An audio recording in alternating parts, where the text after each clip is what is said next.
All Hit Radio.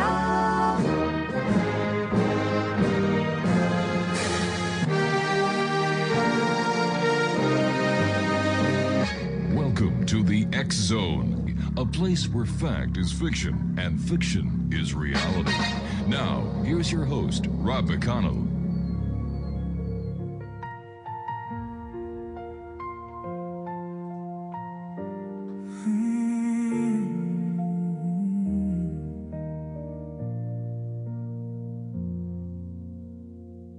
I've walked through valleys, shadow deep, where silent tears refuse to sleep. I've known the pain, I've worn the scars, still found my hope among the stars.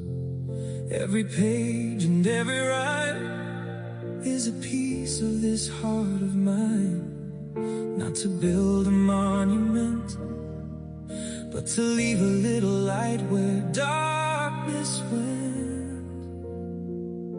I've written books and painted dreams, more than the world has ever seen. I've searched for answers through the night, always chasing truth and light. Every story, every song has been my way of moving on. If someone hears their own heart too, then everything I've done is true. Don't write songs to make a fortune or chase a name in lights above. I write because a single heartbeat can be awakened by a little love. If one soul finds hope tomorrow, if one tear becomes a smile, then every note and every story has made this journey all worthwhile. Behind the microphone I've listened to thousands of remarkable lives. Every guest, every conversation reminds me hope is still alive. Where the mysteries, faith, science, questions that refuse to cease. If they bring us closer to each other, then they bring the world more peace. Music isn't really mine, it finds me somewhere beyond time. I'm only holding open doors for hearts that think they can't take more. If someone's sitting all alone feels a friend they've never known, then every lyric I've begun has already won. We're all travelers on borrowed days, looking for a kind of place. If my voice can light one candle, then the darkness loses space. I don't write songs to make a fortune, I never measured life that way. I'd rather touch a million heartbeats than count the dollars people pay. If someone hears these words and knows they're stronger than they thought they'd be, then every book, each painted picture, every melody has set us free. When my final song is faded and the studio lights grow dim, don't remember me for what I own. Remember me as someone who believed no heart should ever beat alone.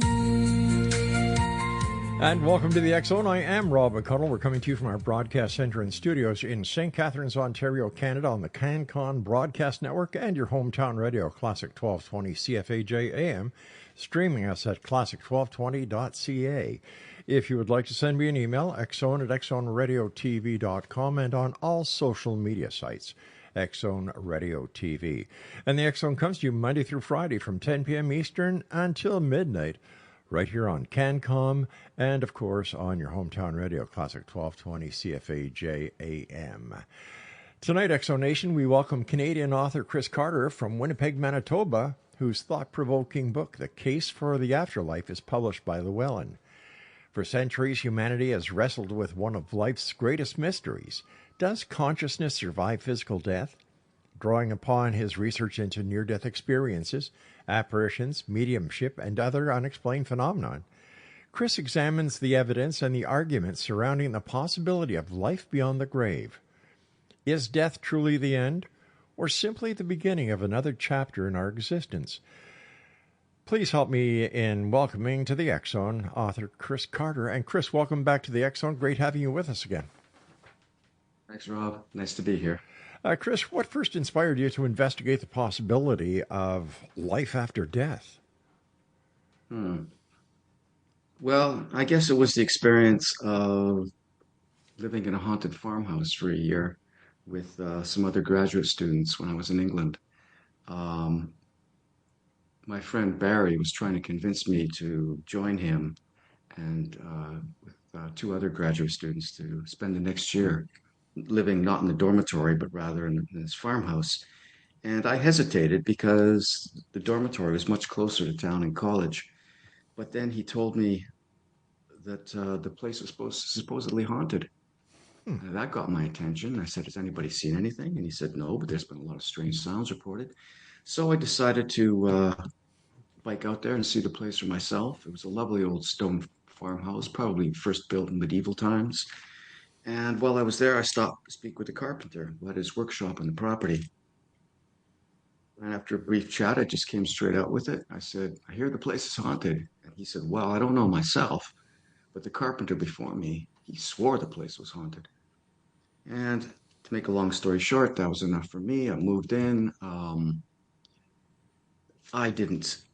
Nothing particularly dramatic happened. There's a few things which I couldn't readily explain.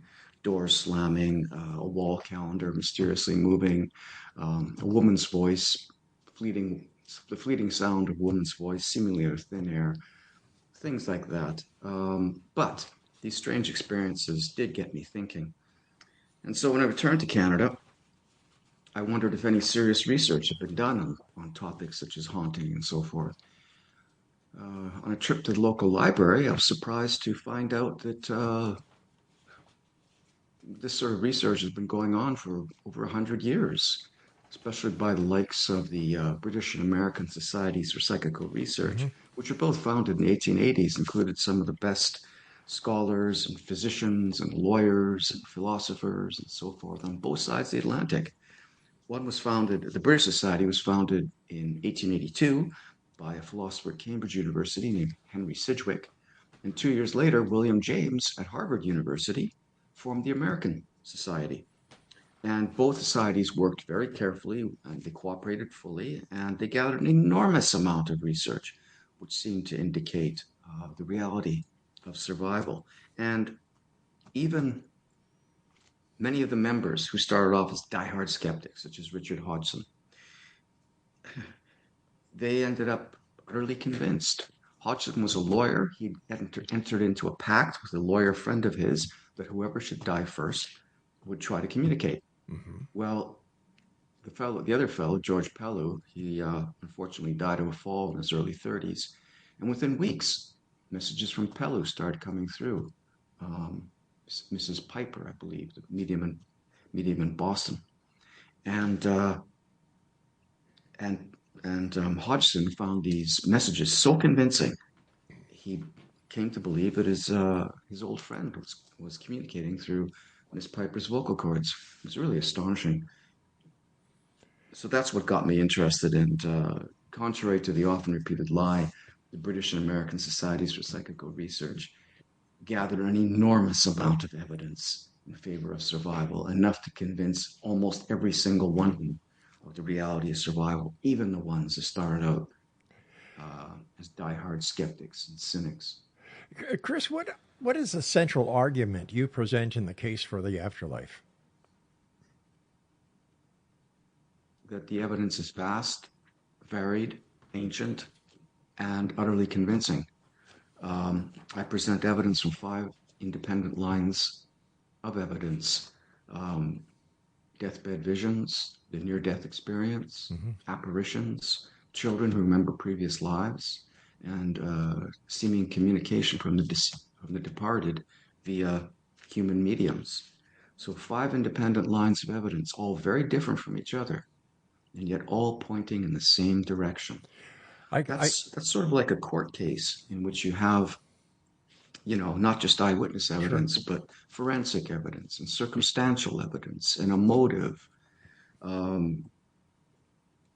So you've got different lines of evidence, and they're all pointing in the same direction.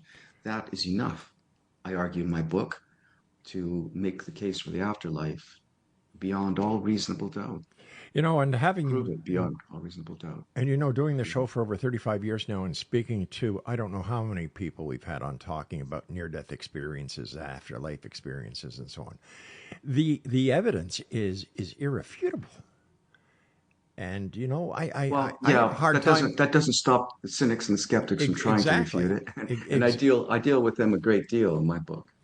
Well, let me ask you this. When examining claims about survival after death, what do you consider reliable evidence from a person making the claim? If the person starts off as a diehard skeptic, if the person doesn't want to believe whatever it is they've reported, and they're looking for a way to explain it, there's several cases like that. If a person changes their mind completely, if the person has no obvious motive to lie or embellish, if the case is reported by more than one person. Right. And interestingly enough, I also argue in my book that in cases of mediumship, it's not so much the hits, the accurate information that comes through, the accurate display of personality of the departed. Yes, that matters. You want accurate information. But in many cases, it's the misses, it's the mistakes that seem to be made by the departed through the medium that are so evidential. I can give you an example with the case of George Pellew. All right, why don't we do this? I've got to take my first break now, Chris. Please stand by. Right. And this is an exciting topic, one of my favorite topics. So thanks very much for coming on, and it's great having a fellow Canadian on the air with me. Exonation, the name of Chris's book is The Case for the Afterlife, and it's published by our good friends at Llewellyn. Their website is llewellyn.com, and we'll be putting up a special website later on the show notes for tonight that will bring you right to a paragraph of Chris's book. The X Zone with yours truly, Rob McConnell, a place where people dare to believe and dare to be heard. Will continue on the CanCon Broadcast Network and your hometown radio, Classic 1220 CFAJ AM, 1220 on the AM dial, and around the world on classic1220.ca. Walk through valleys, shadow deep, where silent tears refuse to sleep. I've known the pain, I've worn the scars, still found my hope among the stars. Every page and every rhyme is a piece of this heart of mine. Not to build a monument, but to leave a little light where darkness went. I've written books and painted dreams more than the world.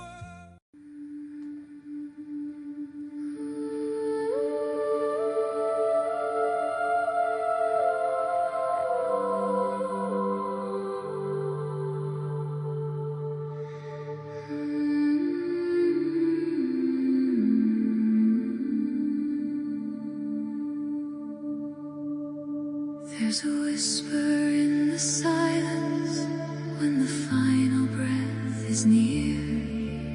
A gentle hand beside you, calming every fear. The room grows soft with shadows as the earthly chains grow light.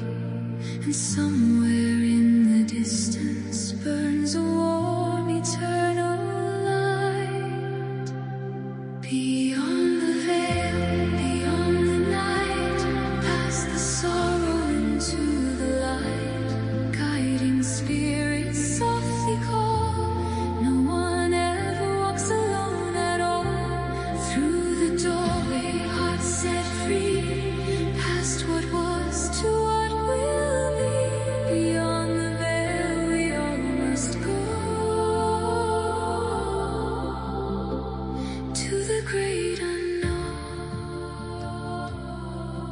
Welcome back, everyone. Chris Carter's my special guest. He's the author of The Case for the Afterlife, and it's published by Llewellyn. Their website is llewellyn.com. I'm sorry, Chris, we had to go to a commercial break there, and you were just about to tell us about a case pertaining to the evidence of, near-death experiences, afterlife, and so on. Yeah. It's a fascinating case. It involves Richard Hodgson and his departed friend, George Pellew. They were both lawyers and they're both skeptics, but they both entered into a pact that whoever should go first would try to contact the other. Well, at this time, Hodgson was trying his very best to debunk a Boston medium named Mrs. Piper. But he was growing, he was actually becoming quite impressed by her. Suddenly, his friend, George Pellew, died suddenly from a fall. And within weeks, an entity claiming to be Hodgson's friend Pellew began communicating through Mrs. Piper, sometimes with her voice, sometimes with writing. And he seemed to control her body directly. And as a test, Hodgson brought 150 different sitters to be introduced to GP through the medium, of whom the living George Pellew knew only 30. So the entity, calling himself George Pellew, correctly recognized 29 of the 30 sitters that the living George Pellew had known. He made only one mistake, and he never falsely recognized anybody. In other words, he never recognized somebody or claimed to have known somebody that the living Pellew had not known. Now, that one mistake is very interesting. Let's see if I can find it here. Well, this is what Hodgson wrote, for instance. The continual manifestation of this personality, so different from Finuit or other communicators, with its own reservoir of memories, with its swift appreciation of any reference to friends of GP, with its give and take and little incidental conversations with myself, has helped largely in producing a conviction of the actual presence of the GP personality, which it would be quite impossible to impart by any mere enumeration of verifiable statements. So I want to talk about the case where he failed to recognize somebody. This involved a young woman named Miss Warner. And let's see here. Yeah, so he failed to recognize only one of the 30 sitters who had known the living Pellew. Now here's the exchange in which the mistake occurred. He said, this is Pellew speaking through Mrs. Piper. Right. I do not think I know you I do not think I knew you very well. She says, very little. You used to come and see my mother. I heard of you, I suppose. The girl. I saw you several times. You used to come with Mr. Rogers. Pellew. Yes, I remembered about Mr. Rogers when I saw you before. The girl. Yes, you spoke of him. Pellew. Yes, but I cannot seem to place you. I long to place all my friends, and I could do so before I had been gone so long. You see, I am farther away. I do not recall your face. You must have changed. At this point, Hodgson breaks in and he says, do you remember Mrs. Warner? And Pellew replies, of course, oh, very well. Oh, for pity's sake, are you her little daughter? Yes. By Jove, how you've grown. I thought so much of your mother, a charming woman. The girl, she always enjoyed seeing you, I know. Pellew, I wish I could have known you better. It would have been so nice to have recalled the past. The girl replied, I was a little girl. So since Miss Warner had changed a great deal in the 8 years since the living Pellew had last seen her, the non-recognition by George Pellew would have been perfectly natural. But under the hypothesis of telepathy or super ESP, there's no explanation for his failure to recognize Mrs. Warner, because both Mrs. Warner and Hodgson knew that the living Pellew had known Miss Warner when she was a child. And so here the ESP hypothesis would predict recognition. So the non-recognition of Miss Warner is precisely what would be expected if Pellew were in fact directly communicating. So that's an example of a miss being highly evidential.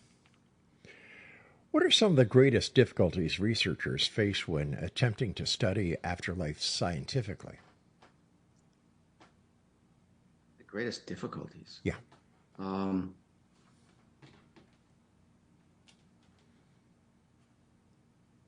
These days, finding good mediums. mediumship was much more common as a pastime back in the days before television and radio and the internet and cell phones, because people had to entertain themselves. Um, people got together, they played music, they Right. sang, they played cards, they played games, they played musical instruments. They had to amuse themselves in other ways. These days, we amuse ourselves by pushing a few buttons. So So, in those days, there was a lot more people practicing mediumship, and this sort of began as a trend, around circa 1850. So the British and American Societies for Psychical Research had a lot of excellent mediums to work with. Most of these mediums, by the way, were not paid. They were not professional mediums. They were some of them very high class women. One was a professor at Cambridge. Another one was the first woman to represent Britain at the League of Nations, a justice of the peace. These were wives of politicians, and their names were recorded under pseudonyms. They didn't want their names recorded, and they weren't paid for their services. Mrs. Piper was the only one mhm. of the previous case I discussed. She was the only one who started off as a professional medium, but the American Society for Psychical Research quickly put her on an allowance or a stipend so that she didn't have to charge paying clients anymore. They could study her full time. So yeah, that's probably the single greatest Really, difficulty. But then on the other hand, near-death experiences are much more common these days that's true. because of modern medical technology. So uh, finding good mediums is more difficult these days. But studying things like deathbed visions and terminal lucidity is somewhat easier. In your opinion, Chris, after doing the research that you've done, can human consciousness exist independently of the physical brain? Absolutely. The near death experience, in my opinion, proves that beyond all reasonable doubt. I mean, Well, I mentioned cases. I mentioned cases where there's simply no doubt right. that the person's brain was simply non-functioning. The famous Pam Reynolds case, for example, which I discuss in depth. I mean, she was clinically dead by all measures, and that's how the physicians described her. She had absolutely no, she had absolutely no brain function. She wasn't breathing. Her heart wasn't pumping blood. She had no blood in her brain. They Yeah. had to drain the blood out of her head. So there's simply no way there was any sort of residual brain function, and yet she reported one of the deepest near-death experiences ever reported, Unreal. involving accurate perception of the surrounding environment and communication with departed relatives. Well, how do near death experiencers, explain their near death experience? How do they themselves explain it? Yeah. Like how would you as Well, how do you as a researcher listen to a near death experience that somebody is telling you, and how are you able to tell whether or not this person is has had a real near death experience or just imagined that they had a near death experience? Or are they one and the same? mm, in the very best cases, such as the Pam Reynolds case, there's no way she could have imagined this. She accurately reported events and conversations that were occurring Hmm. in the operating room while they were trying to remove an aneurysm from the base of her brain. That's why the surgical team had to induce clinical death and drain all the blood from her head, because they had to perform an extremely difficult operation going through her brain to the brain stem and removing the Hmm. aneurysm, which is sort of like you could think of it like almost like a balloon, uh, and blood vessels ballooning out and could burst at any moment. Very dangerous. So she accurately reported details of the surrounding environment, including what the bone saw looked like that was used to open her skull. She Huh. said it looked like electric toothbrush. Well, the physician who first investigated this case, he thought this was ridiculous. How could a saw look like an electric toothbrush? But then he looked in the catalog and he found, yes, it does indeed resemble an electric toothbrush. It's long and it's thin. It's got a blade at the end of it. Right. Um, she actually reported conversation. She says that her uncle. She visited with some friends and relatives. Her uncle brought her back to her body. She hovered over her body. She didn't want her dead body. She didn't want to get in. She thought it looked awful. Her uncle pleaded with her, "You got to go back. You've got kids." She argued. And then she said her uncle pushed her. And she said she felt the push from her uncle and her body simultaneously pulling forward. And she said at this moment, she noticed that the resuscitation team shocked her body twice. Now, she shouldn't have known that. No. These people are brought back sometimes with one shock, two, three, four, but she knew it was exactly two. And at the moment those shocks were applied, her heart was not beating, and she was, by all accounts, clinically dead. You just can't make that up. Yeah, you can't. All right, Chris, stand by. We've got to take our news break at the bottom of the hour. In X Zone Nation, our guest this hour is Chris Carter. He is in Winnipeg, Manitoba, and he is the author of the thought-provoking book, The Case for the Afterlife, which is published by Llewellyn, and their website is llewellyn.com. The X Zone, a place where people dare to believe and dare to be heard, Monday through Friday from 10 p.m. Eastern until midnight, right here on the CanCom Broadcast Network and your hometown radio, Classic 1220, CFAJ AM, and they stream us around the world on classic1220.ca. By the way, all the music tonight is being performed by RAM, that's R-A-M, and their website is rammusic.com. And the moon begins to rise. Hey, Rob? Drift into a mystery behind our sleeping eyes.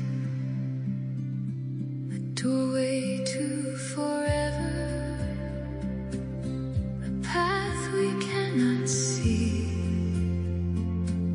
Where hidden thoughts and memories flow endlessly and free. Dreams beyond the night, calling from another side. Visions wrapped in mystery, where the soul and spirit glide. Dreams beyond.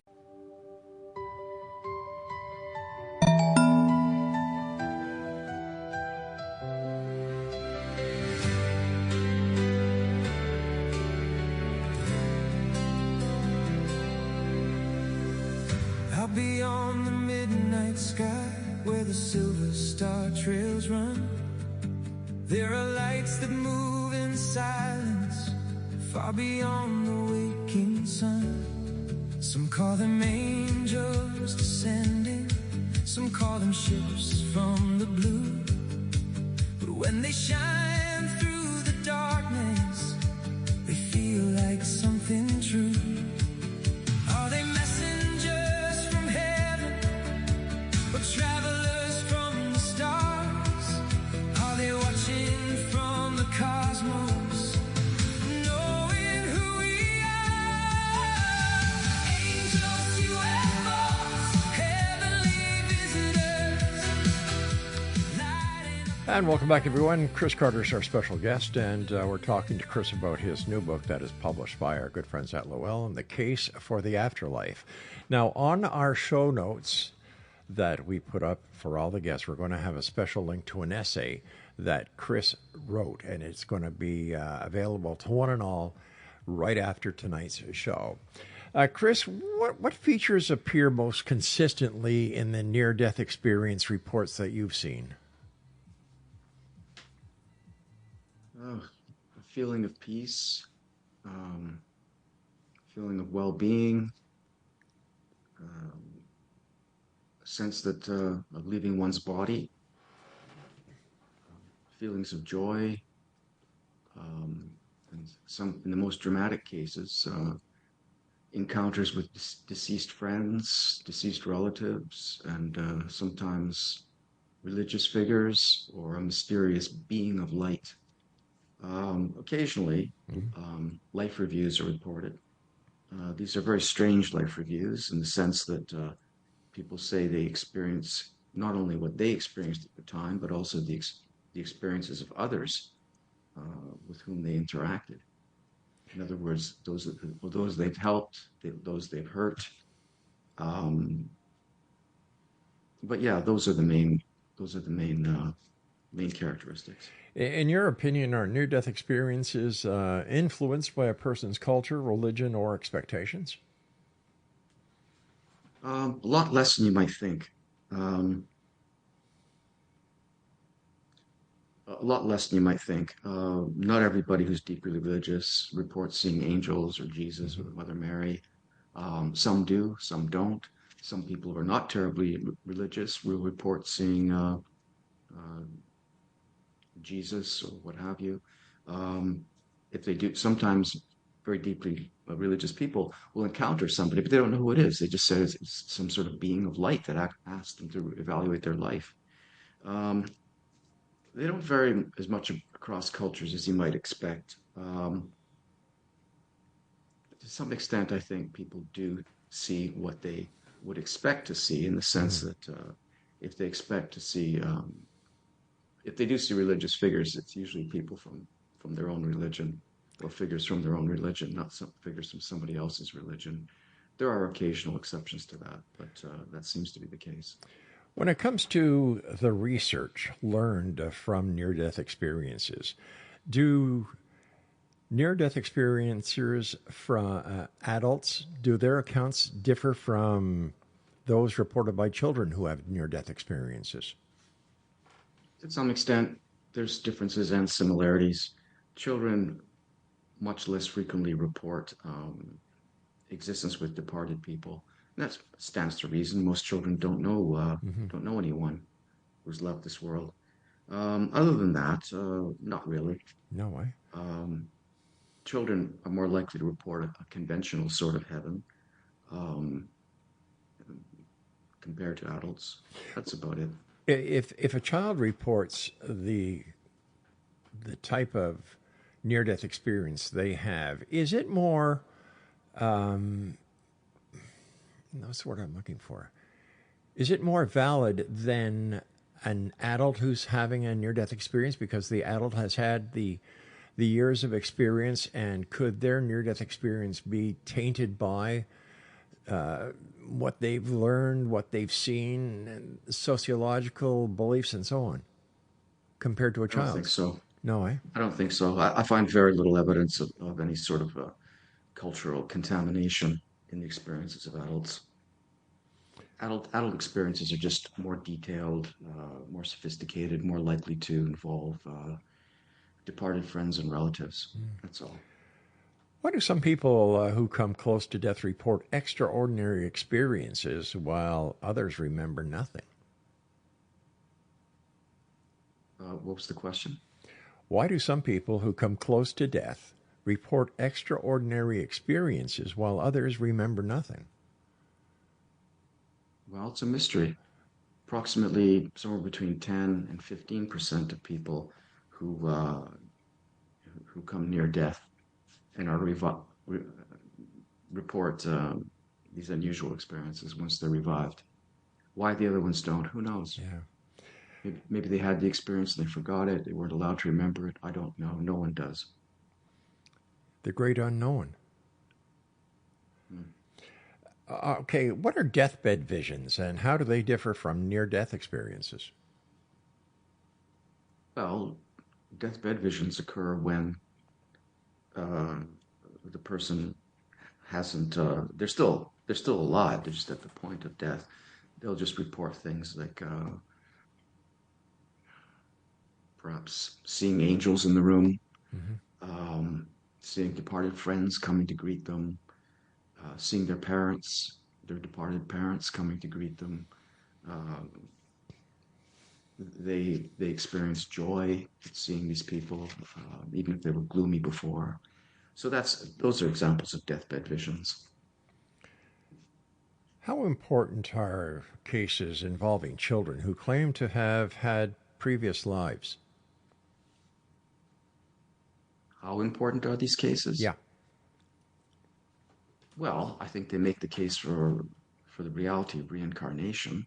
There was a survey done by a group called Pew, Pew, the United States, and they found that approximately 30% of practicing Protestants in the United States believed in reincarnation. And among Catholics, it was even higher, it's about 36%.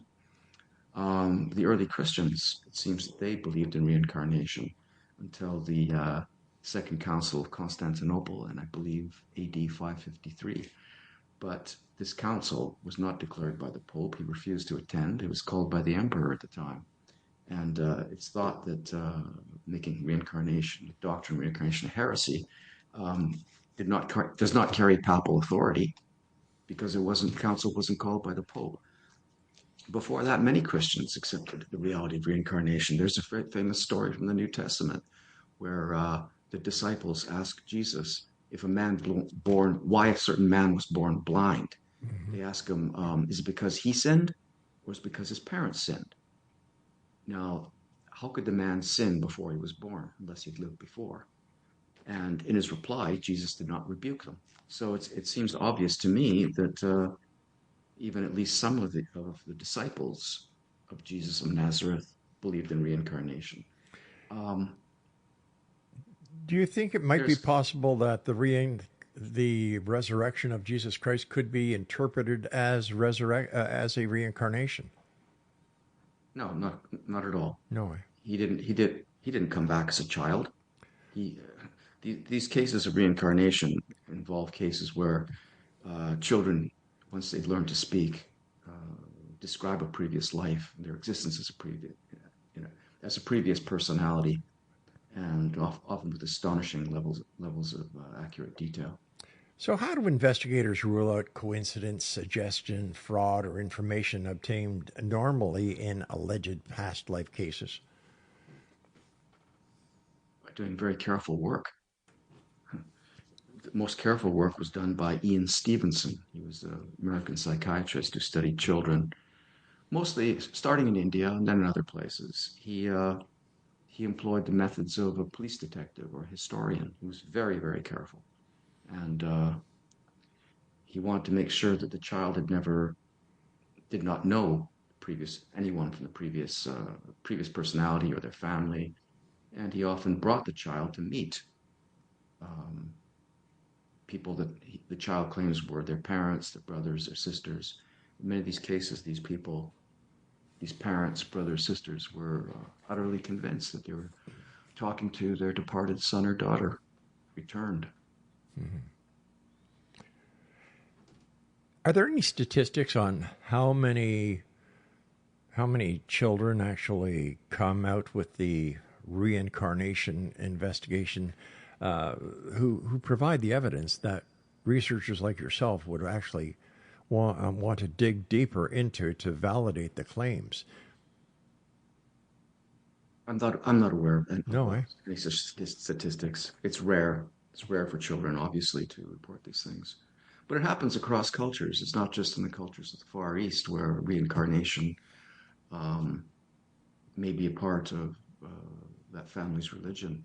These cases have been reported in England, the United States, Canada, all over the place. And we have no idea whatsoever, would your one child to have a past life regression due to reincarnation compared to another child who makes no claims? No, not exactly. In the cases Stevenson investigated, clear patterns emerged. In the cases where these children claim to remember a previous life, the previous lives all seem to have ended prematurely in a state of unfinished business. Large proportion of violent death, large proportion of death is occurring when they were young. So these people, these children who come back, they may their personalities may have figured they deserve more. There's a sense of unfinished business about them.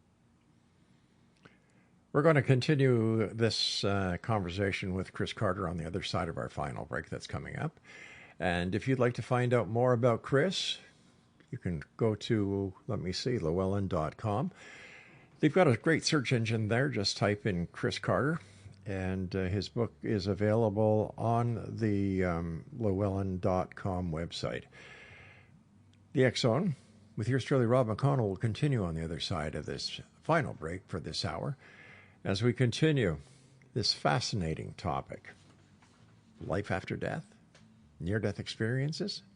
Well, get a copy of Chris's book, The Case for the Afterlife, once again published by Llewellyn. We'll be back on the other side of this short break, so whatever you do, don't go away. We feel like something true.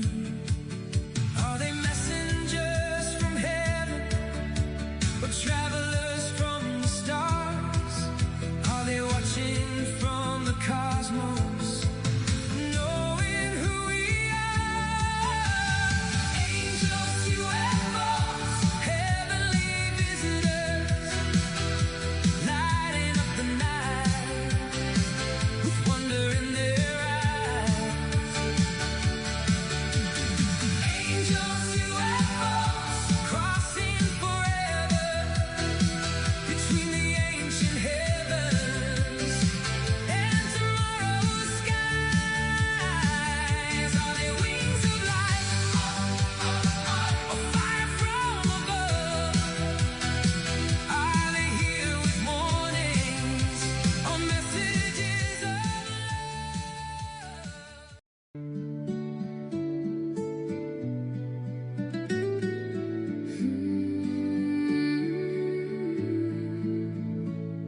There's a voice beyond the silence, a whisper on the wind, a light beyond the darkness where every journey begins. Some say goodbye forever, some say the story ends, but Mark hears another message from the love that transcends. Between the stars and memories beyond what eyes can see, there's a signal filled with wonder calling out to you and me. Tune into the afterlife frequency where love survives eternity. Every heartbeat, every soul, every story still unfolds across the veil through time and space. We are never far away on the afterlife frequency. Love lives on endlessly. Chris Carter's my guest this hour, Exo Nation, and Chris is the author of a very fascinating book.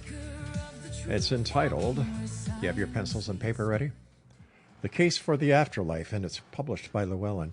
Chris, when you were writing your book, was there anything that you discovered that just blew your mind?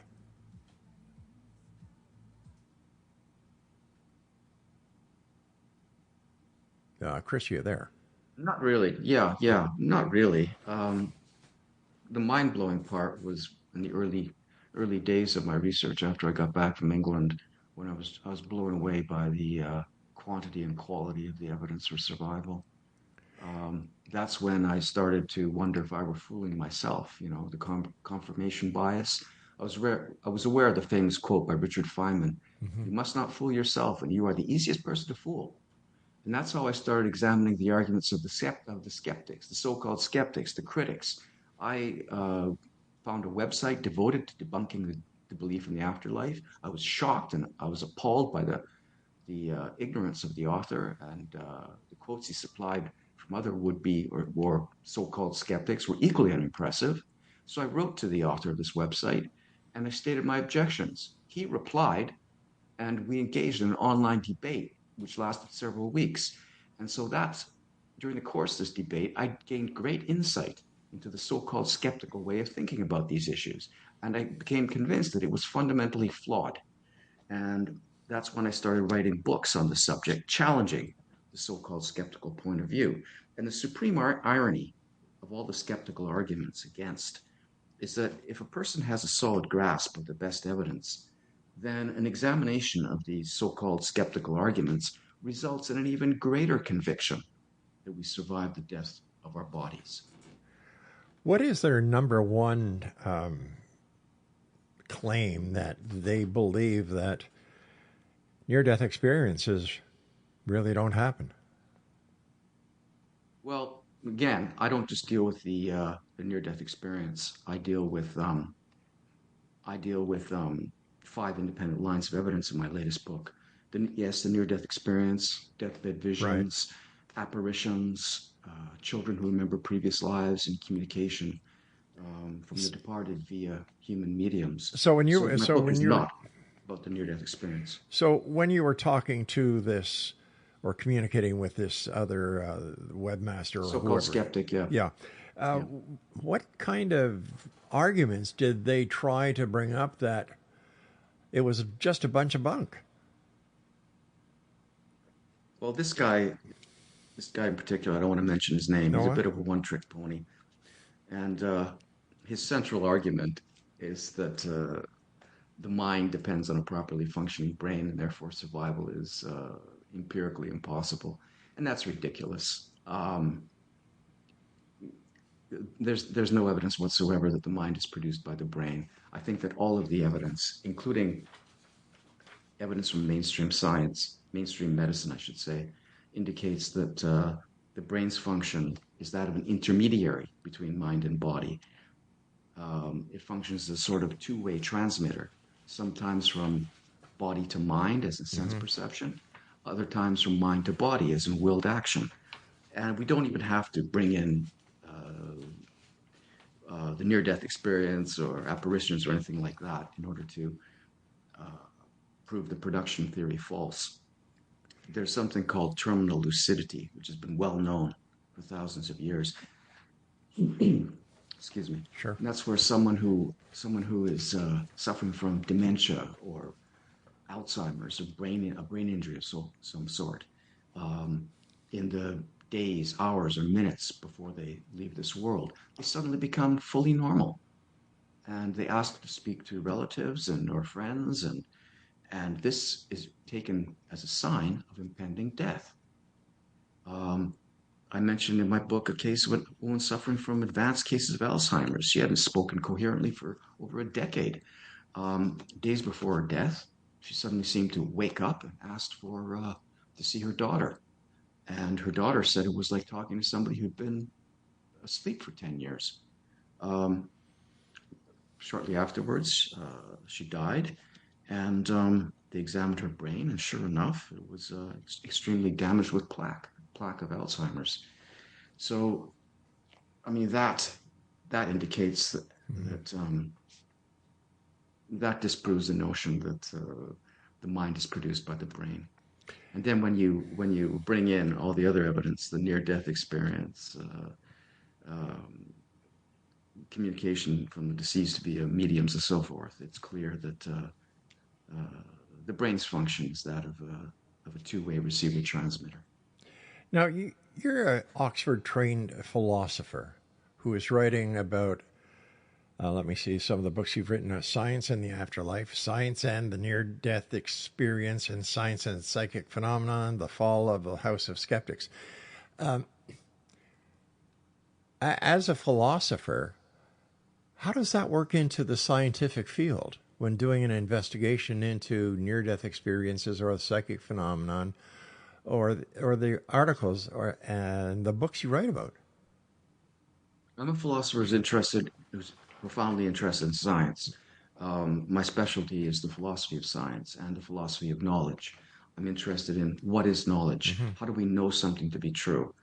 What are the different categories of proof? What does it mean to say we prove something beyond all reasonable doubt, or we prove something beyond all conceivable doubt? So I'm involved with these sorts of reality-based practical issues. So That you would I go out and do the research. Uh, your research is based on research done by the scientific community. Well, not just scientists. This is not exclusively a scientific issue. Survival is not a. I don't think of it as a scientific theory. I think of it as simply a fact. Scientific theories are not facts. They're theories that relate facts to each other. Um, But this would be a fact, sort of like O.J. Simpson brutally murdered two people one night in Los Angeles. Right. That's not a scientific theory. It's a fact. It's supported by the evidence. All the evidence indicates that, yes, he was guilty, even though he was indeed acquitted by the jury. Yeah, Because of sophistry, I understand obviously. that. I guess what I'm Yeah. trying to understand here is, as you're a philosopher, you have not done any hands-on research either in the medical field or the scientific field when it comes to the articles you write about, right? Well, that's correct. Okay. But don't forget, like most of the near-death experience uh, evidence has been gathered by physicians, mostly cardiologists. Okay. So that's not my specialty. I'm not going to go and get a degree in cardiology just so I can I understand study that. the near. I understand And that. you don't need a degree in cardiology to write about the near-death experience based upon the evidence that the cardiologists and others have gathered. And many of the members of the British and American Society of Psychical Research were not scientists. Some of them were. Others were physicians. Others were lawyers, such as Hodgson. Others were clergymen. Some were philosophers. But that's good. You want people bringing in different perspectives, different abilities, different skills and ways of looking at the world in order to develop a more well-rounded picture of the subject. You know, I had Dr. Janice San Amatuzio on the show a number of times, and she's written books about out-of-body experiences, near-death experiences as a medical doctor, where she's had the opportunity of speaking to the patients who have reported near-death experiences and out-of-body experiences and paranormal experiences. And the information that you base your books on is secondhand, kind of. Like, have you actually? Yes, correct. So you My, have my job is My job is not to go out there, roll up my sleeves, and start interviewing people. Why? My job is to take the information that's been gathered, Okay. synthesize it, analyze it, find out what does it mean? Is it utterly convincing? Has it made the case for the afterlife beyond all reasonable doubt? What are the skeptical arguments? Do they have any validity? What are the counter arguments?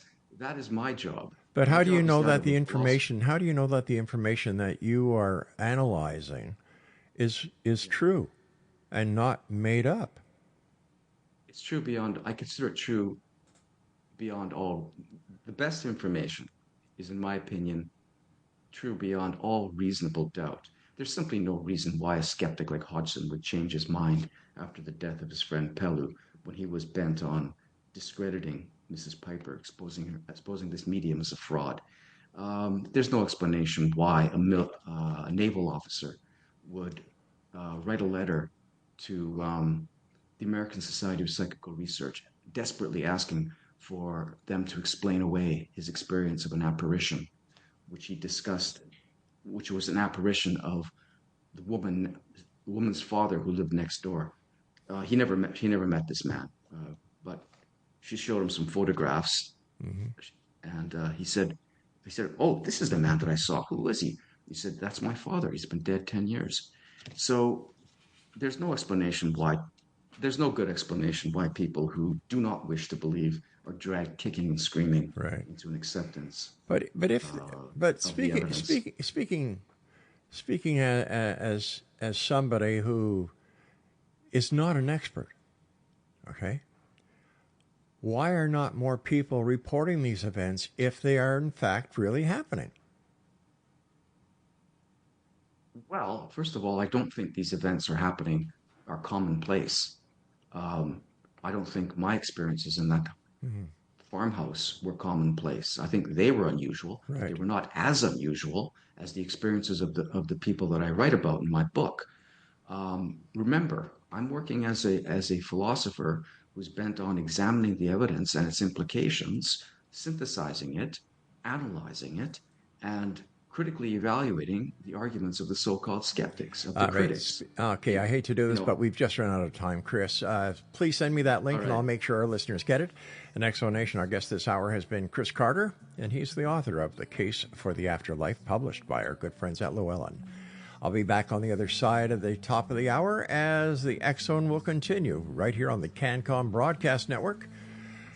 And on your hometown radio, Classic 1220 CFAJ, that stream us into over 170 countries. I'm Rob McConnell. Don't go away. Filled with wonder, calling out